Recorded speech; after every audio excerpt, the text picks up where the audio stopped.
All right. It's Jared here from Crypto Plan, and how are you going? What a day, what a day, what a day. Bitcoin was running the show today, and because it had its correction, not the correction, but a correction, all the altcoins have followed as they do, as they usually do. What Bitcoin does, the little brothers do, and the little sisters. So nothing to be afraid of. I hope that if you're new to the game, that you didn't panic and maybe you've listened to someone older and wiser, someone who's been in this market a bit longer, to not sell, because these corrections will be short term, and if anything, it is a buying opportunity and it is a sale day. And today I'm going to talk about VEChain, and I've got some very good bullish signals on the chart that I want to share with you, just to say that I think that VEChain is going to be one of the stronger players in the up and coming alt season if and when this happens. Well, when this happens, it's got to happen, right? It's happened every other time the Bitcoin halvening's happened and Bitcoin's gone parabolic, so why wouldn't it happen this time? But before we get into the VEChain chart, please like the video, subscribe to the channel if you haven't already, and click that notification bell if you want to be notified about this great charting content.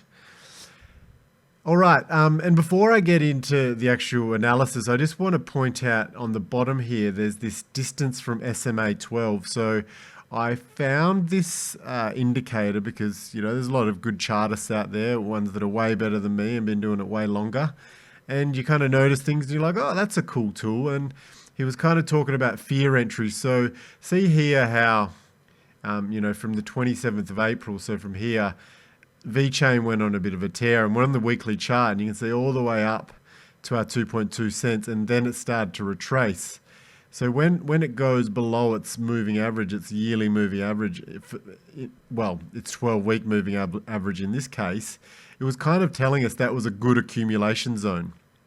So when it goes underneath, like, you might think, oh my God, it's going down, I want to sell it. But that's actually, you know, proved there that it was a good accumulation zone after that pump. Now, yes, you could have bought that all the way up, but you can see here from the 24th of February all the way through to the 13th of April, and even beyond. So from, let's say from the 13th of April there, if you were accumulating through this consolidation period, you were very well set up to ride that upward trend, and probably then just let it cool off again and then start your accumulation again on the 31st of August, all the way through this bearish trend below the moving average. And then what happens? It pumps up above it. So, you know, like the RSI telling us it's underbought, it's kind of it's a good turning point signal. So where the RSI is going down, it's going sideways a long time, you could probably use that as an indicator, as a good time to buy. Or, you know, if you like the visuality of these bars, it's telling you while those bars are beneath the line, beneath that moving average, you can set it up for whatever time frame you want. We could set that up for, you know, say a 50-week moving average. So if we went over here and go inputs and go 52 weeks, we could go, then now it's a yearly moving average. So still it's showing us that when these bars are very small is probably our ideal accumulation. And it was, right? So, you know, there's 26th of October, 2nd of November, 9th of November. So those 3 particular weeks when things seemed also scary were the best times recently to accumulate. And same once again, it's telling us the same picture, that when those bars are really tight near that line, is good accumulation zones, and when they're well extended beyond the line, probably not a good time to accumulate. Now, in hindsight, yes, if you accumulated in here, you're still up, but you had to kind of watch it go up, then back down again, and you know that sometimes can be laborious. Anyway, that's the distance from SMA indicator. If you are a chartist or learning to be a chartist, that's a good one to figure out. And you just go up into the indicators up here, and you go distance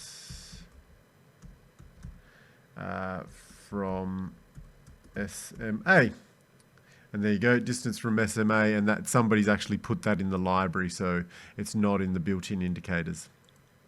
Anyway, back to VEChain. So, and leading from that, the distance from SMA, you can see how bullish VeChain has been since that initial kind of run up in April and March, that it has been above its yearly moving average for a very long time, up until this reconsolidation. It dipped below again, and now it's super bullish that it's gone up again, and it's reached out, it's crossed its local high of 2.2 cents, and it's got well above it, and now it's retested, and it's sitting on what was once resistance and turned into support. And this is a very bullish signal.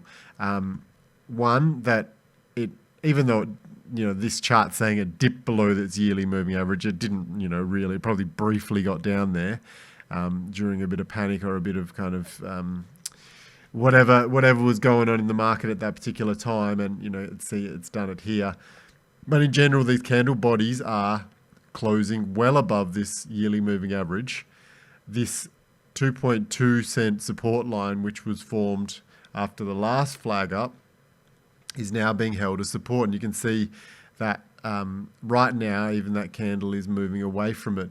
Now, why this is so bullish to me is that when a resistance level, which was a resistance level for a long time, and we couldn't even get up above 1.8 cents for a long time there, is that it was a resistance level, it turned it into support, and now what we want to see for the next few days is if it does come back down here and test this again, that it uses it as a launching pad. And then that's that next leg up, and that's when you see these larger candles, these larger moves heading up towards that first target of mine anyway, that is the 5 to 6 cent region. So very excited about VeChain. A lot of the other charts are breaking down below their resistance levels, and I guess if we maybe look at some other examples, and we'll go over to XRP, and we can see that there's this particular level here on XRP of the 30 cents, right? The 30.5 cents or whatever. So if we put that there, that was our support level. We broke through it, and then because of news and because of other things, XRP decided to go down below that, and now it is still struggling and using that as some kind of a resistance level, this 30.5. Now it's peaked above it, but then the recent Bitcoin action has moved it back below it, right? So for XRP to become bullish again, it needs to turn this 30.5 cents into support to kind of boing boing, and then out of there, and then we're onwards and upwards to our $1 to $2.50 and maybe $3 ranges, which I want to see in this first leg of a particular alt season before the next correction. Stellar, we are well and truly have flipped support. So we had this 11 cent support here, flipped right out of it, came down and tested it a couple of times in the last retracement. Now we're well beyond and above it, and we're probably looking like using this 19 cent level as support. So I wouldn't be surprised if Stellar comes down and tests that 19 cent level again. Once again, another buying opportunity, but that'll be our next springboard of support for Stellar. Cardano, once again, you can see that it has already done this flipping of support move. So Cardano, another strong coin, another one that a lot of people are accumulating, a lot of people are betting on for the next alt season. So you can see here on the weekly, 14 cents was a very strong level of resistance. And then what happens? Goes through a bearish trend, comes up again, tests it, can't quite break through it, and then the next week pops out through it, and then a few bearish candles, but still finds support on that 15 cent level or that 14 cent level. Bang, bang, bang. A lot of time hanging around there to then bounce on out of there, and now that is no longer support for Cardano. It didn't even feel the need to correct towards it or even towards its yearly moving average on that weekly time frame. So Cardano is very strong, holding strong. Now, Theta, once again, never, yeah, I mean, this particular project doesn't seem to have any resistance levels. It's heading onwards and upwards, so we won't really kind of use that as an example. But still, once again, in this recent correction, it hasn't come anywhere near its yearly moving average. It's simply just following a correction the same way Bitcoin is. If we go back to Bitcoin, our yearly moving average is there, Bitcoin's there. So it hasn't done its fully super duper correction that's going to cause that flipping into an alt season. So I'm still looking at Bitcoin to go up and touch somewhere around that 48,000 mark, and then potentially come back and test this line first of 26,000, and then maybe this 23,000 line, which will be somewhere around that yearly moving average, I imagine, by the time it pumps its way up, which could be towards the end of the week, hopefully, fingers crossed. Let's go look at some other smaller projects, older projects. So Dash, different story here. We've got not a different story, a similar story. So we've had this 100-cent level, $100 level, just over $109 level there. For a long time, from the 16th of November, it's tried to get above it. It's come below it. It's, consolidation. Tried to hit it again in December, tried to breach it. And then it was only last week, and just even on Sunday, that it went all the way over it. And then it's quickly back testing that line. So now it's a confirmation, once again, that Dash has flipped support. It's flipped resistance into support. So because this candle body is well above there, this wick did go below it, but it did not spend much time there at all. And I think we go down to the smaller time frames, you can see there that it's only one little wick on one little 15-minute candle. Then potentially down here, the bodies of the candles on this 15-minute time frame did dip slightly below that line there. But I guess if we were to make them a bit more tight and accurate, we might find there that it lines up perfectly, right? So there, yeah, once again, these two candles, they found support on that line, 108, bounced off it, and then we're moving onwards and out of there. Now, next down the line, EOS, are we seeing some patterns here? Seeing that things are okay. So on the weekly here, 3rd of Feb. So this is a little bit different. I think it's playing out a little bit longer. So its all-time high was later than the peak of the last alt season. So this was potentially one that you could have swung profits out of in January. Let's say, in March, if you had things that were on their way down and you took profits out of them and put them into EOS, you could have potentially then picked up another 300% on its next leg up before it retraced in the bear market. So it seems like it's a kind of a leg behind everything else, because everything else seemed to peak. Well, not everything else, but a lot of other things seemed to peak by the end of January 2018. EOS peaked in April 2018. So we're a little bit behind. So this particular mark is not a upward test. It's a retracement. It's a bearish lower high. So then we are just going through this flat zone now where it likes to use this support level of $3.90. Now, this to me tells me that EOS is a very good buy at the moment. It is in an accumulation pattern. It's going very sideways. It's testing this particular line of resistance, so it wants to break out of this line and it wants to use it as support to do what the rest of the market is doing, that is flipping resistance into support. So I would say if you're looking at something to potentially get into now that is undervalued, EOS is a good one. I actually just purchased a little bit more of that today because I saw that, and I saw that it had retraced quite a bit and it was well below this yearly moving average here. So you can see that it wants to stay close to this yearly moving average. It's fairly tight on it. So it hasn't got a large move, compared to some other projects to its all-time highs, but you're still looking at 600 to 700 there. So, but like I say, for a short-term trade, this one is dying and itching, and you can see these wicks, bang, bang. It wants to get above there. It wants to close above this $3.90 level, but it just hasn't found the strength.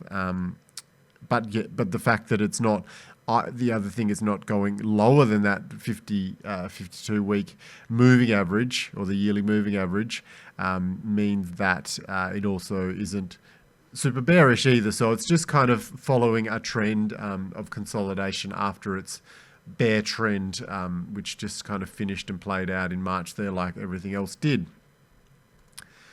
ZRX, probably not a dissimilar story, but like I say, another one that I'm accumulating at the moment. 72 cents is the level we want to flip from support into resistance. We saw that in August time. It hasn't really even shown us that it wants to, except for this particular day. But I think if Bitcoin hadn't corrected, it probably would have done another leg up and maybe tested this line. But I think its next move, and you know, from where you are today to that line alone is 70%. You know, so an entry point now to its local high in candle body closes is 73%. You know, so put 500 in. You know, add 70% to that. That's a good little trade for the short term. So ZRX is definitely a buy for me. Basic attention token, similar story. It just hasn't responded like a lot of these other more popular projects. Now, it was very popular from March, and I think there was a lot of steam going in there, but it just tailed off, and people kind of chase something else shiny and new. You know, maybe it was Theta, maybe it was Graph, maybe it was all these other kind of brand new things that people are flashing at you on YouTube and Telegram and whatever else. But we've got this 40-cent level that we want to kind of flip from support into resistance. Sorry, from resistance into support. And we have once again, about a 75% move to get up to just barely flip its resistance level into support. So then that particular project will be in price discovery, because it seems to be, well, at least on this chart anyway, it does not have any data that was back in an alt season. So basic attention token is a buy for me. It's sitting there, you know, quite low. You know, I think even when I did hold it myself, I think I'd bought it in the 29s, 30 cent level. So if I had been holding it, I would have been in a loss. So it's a very good buy for me.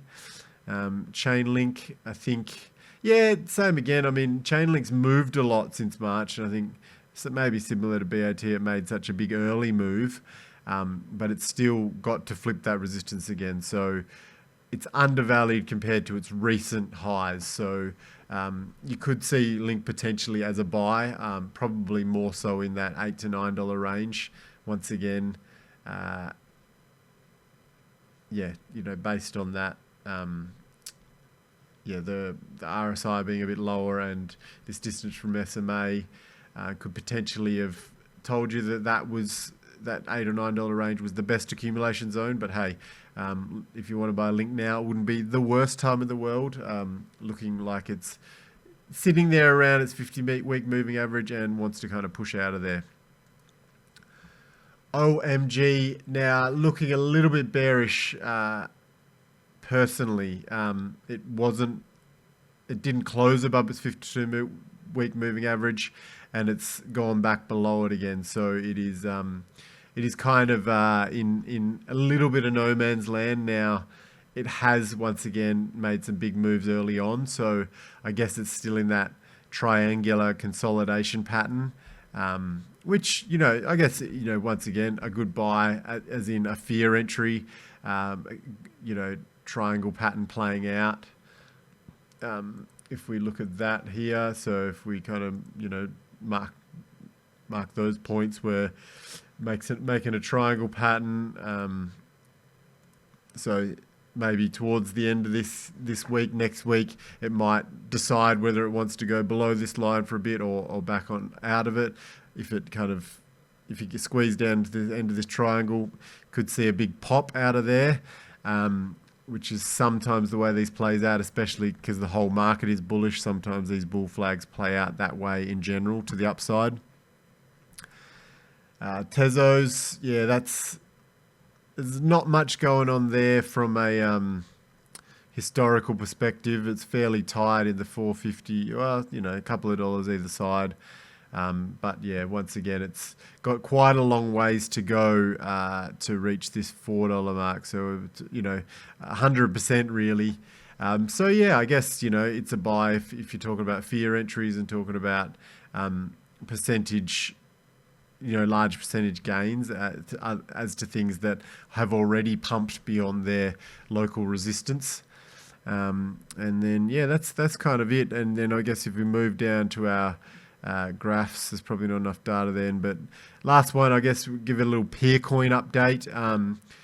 Bullish once again, above, you know, it's found support and kept above its yearly moving average. You know, we've had 1, 2, 3, 4 good weeks in Peercoin, and then, you know, a bit of a retracement this week, but I'd see that bouncing back. It seems to have, you know, steadily retraced that bear market, you know, in a pretty regular pattern, come down, hit the bottom in March, come out of there, you know, kind of bearishly come through again, and then accumulated with some large wicks. So it's kind of an undecided from the market, you know, a lot of volatile swings in there week to week, but, you know, a good accumulation there through September, and then, you know, where we are now is super bullish. So we've seen kind of a couple of 100% there from September to the very upside of those wicks. So we're looking forward to seeing a good couple of weeks in Peercoin as our low market cap coin that had seen previous alt seasons, and I threw my $100 Australian bet on it, and see what happens at the end of the alt season, how much we turned $100 into. So that's the little game that we're playing in this alt season. So, and then I guess the last one, I've done some videos on this, is DNT, and this is very flaggy. You know, it's kind of flag consolidation, and then it's flagged again, and we'll probably see a little bit more consolidation in that. But once again, it's above its yearly moving average, and it's looking good. So I think when the person that asked me to first review this coin, it was somewhere in this retracement area, so in the 4 to 5 cent range. And you know, if you had watched that video and took a little punt on that one that day, and maybe if I would have done better than Peercoin, because look what it did. It went all the way up there to 20. You know, so as a trade of 5 cents to 20 cents. Once again, you put 100 in there, you could turn it into 400 very easily, or, you know, obviously increase the input, increase the multipliers to the upside. So DNT is going to be one I'm going to be watching very closely throughout this bull run. District X for the win, I reckon, for potentially buying in here at the under 1 cent range and getting a nice chunky bag and seeing it run up to, you know, 50 cents, $1, $2. Who knows what happens in these alt seasons. Anyway, I'm going to leave it there. This is a nice kind of analysis of a whole bunch of coins that are on sale today, and which ones have flipped their resistances into support and which ones haven't, you know, and maybe the ones that haven't flipped resistance into support are still good, well, are still better bargain buying opportunities than the others. I've been Jared, and this has been Crypto Plan, and I'm trying to make you have a plan to use crypto to your advantage and turn some dollars into more dollars. Not financial advice in any way, but yeah, please like and subscribe to the channel if you get value out of this and you want to share it with other people. Anyway, bye for now.